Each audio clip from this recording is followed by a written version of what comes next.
de Banza London TV. Bonjour tout le monde. Aujourd'hui, j'ai un message très important pour nous battre ensemble. Il y a un beau cannabis, des jeunes, des pasteurs, des leaders politiques, tout le monde. Bobengelanga, des pasteurs, bobengelanga, des jeunes, bobengelanga, des cannabis, des talibans, bobengelanga, des leaders politiques.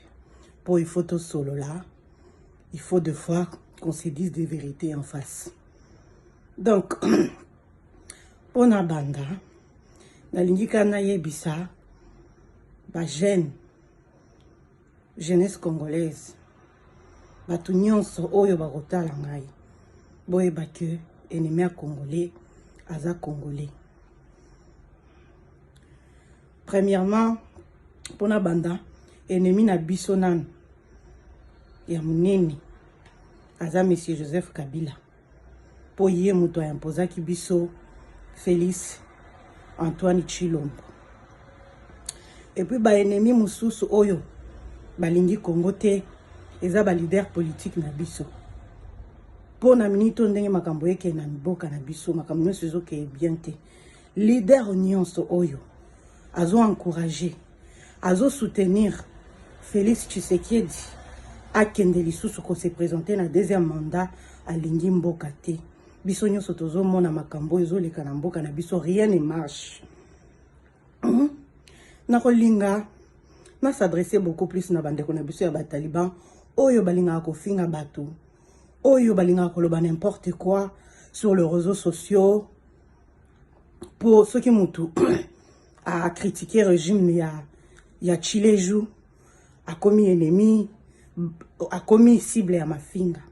Bandeko na ngai, nazo s'adresser surtout na ba taliban. Botala. Mboka ndenge zokende. Botala Félix Antoine Tshisekedi, 4 ans yangoyo. Botala Mbujimai. Moi j'ai eu la chance quand j'étais petite. Naza okende na Mbujimai, naza na oncle na ngai, je crois baluba o bayebi Mulakom. Kolo collège moderne. Aza tonton nangai, ya bala tontine nangai. Lelo botala, so natali botali kon façon Mbujimai eza lelo. So totali hôpital à Bonzolo. Totali école okutu na kenda à l'époque, lycée tu ya Kumpala. Botala façon Mbujimai eza. Botala façon bana na Mbujimai, bandeko na biso ya Mbujimai bazokufa nzala. Aujourd'hui, lelo la plupart ya ba jeunes o baza ba wewa na Congo mobimba. Baza bandeko na biso ya baluba. Est-ce que vous trouvez normal situation oyo ezoleka na mboka na biso? Moi je m'adresse à nos leaders politiques oyo bazo soutenir Tshisekedi. Oyo bazo pesa ba conseil à se présenter les sous na deuxième mandat. Bino boza ba ennemi ya mboka na biso. Bino bolingi jeunesse te. Situation en mboka na biso eza catastrophique. Muto alingi Congo akoyebisa ako encourager Tshisekedi te na régime na ye oyo basa bakoki eloko te.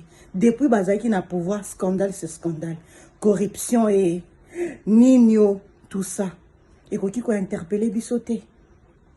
Bandeko na ngai totelema. Naza pe na message ya pasteur Dalo oyo opesaka ba conseil pe ba prophétie na Félix Tshilombo. Okoki ko yebisa ete que c'est pas le moment. Asi à côté déjà na histoire. Atika. Parce que Nzambe wana oyo sambelaka ako humilier les sous makasi. Parce que ce n'est pas normal. Bandeko na biso ya ba musicien. Bandeko na biso ya ba comédien. Ba jeune nyons oyo azana associé en mboka na biso.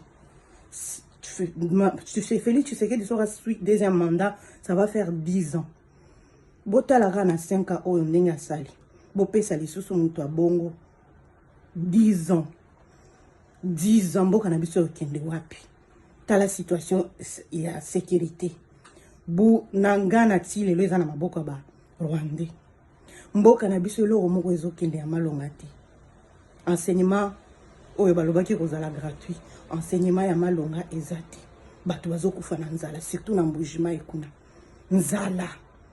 bato bazokoka te bandeko na ngai tozwa conscience ya vie na biso parce que moto moi je crois que surtout j'en veux tellement na ba leader oyo bazo soutenir bazo ya bazo sala appel pour na soutenir Félix Tshisekedi na 2023 bino boza bandoki boza ba ennemi ya ba congolais parce que soki bolingaki soki bozaki ko bunda pona mboka bolinga bo encourager Tshisekedi akende ko se présenter na 2023 ti so bozaki ko sala parce que moi je sais boza wana pona ba poste na bino pona libumu na bino bana na bino na bandeko na bino parce que soki zaki pona ba peuple congolais nde bozo sala makambo bozo sala te bato lokola ba Jean-Pierre Mbemba bato nyonso bazo soutenir bazo encourager Tshisekedi akende ko briguer deuxième mandat balingi mboka te bango nde ba ennemi ya Congo.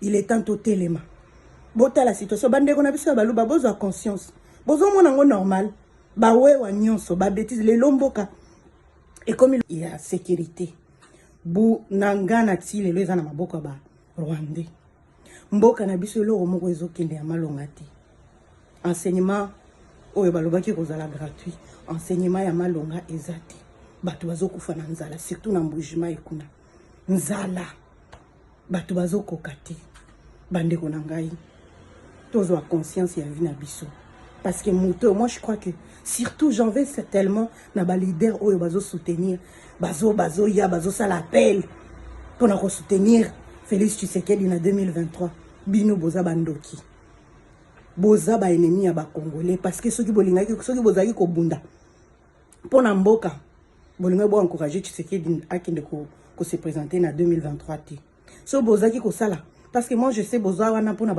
ba poste na bino pona libumu na bino bana na bino na bandeko na bino parce que soki zaki pona ba peuple congolais nde bozo sala makambo bozo sala te bato lokola ba Jean-Pierre Mbemba bato nyonso bazo soutenir bazo encourager Tshisekedi akende ko briguer deuxième mandat balingi mboka te bango nde ba ennemi ya Congo.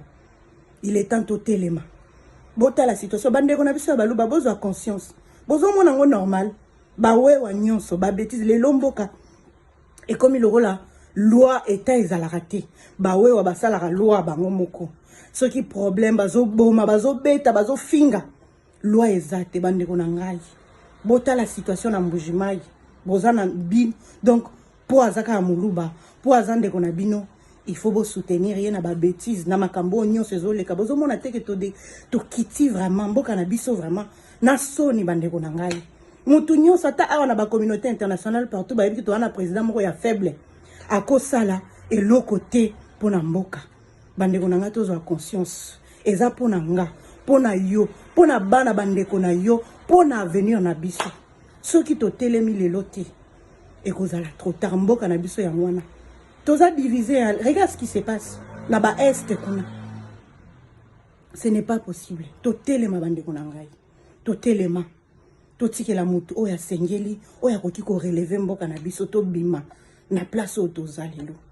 Voilà mon message aujourd'hui pour na ba jeune nyonso pour na bandeko na biso ba taliba pour na ba pasteur ba artiste ba jeune bazo s'en soucier na mboka parce que biso toza abandonné avenir na biso eza abandonné toza abandonné na sort na biso moko donc totelema il est temps to bunda to défendre ba vraie valeur to bunda pour na avenir na biso pas pour na soutenir mutu moko boy pour za ekolo na biso pour za leader ya parti na biso non on accompagne quelqu'un oyaza na vision azana plan ya développement azana ba idéo azana ba conviction pour pouvoir changer ko soulever un peu mboka na biso na place tozalelo.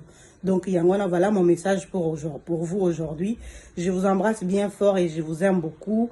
Congo eza moko, papa moko, maman moko, ekolobo moko. Voilà mon message pour aujourd'hui. Bonne semaine à tout le monde. Merci. Des bandes à London TV.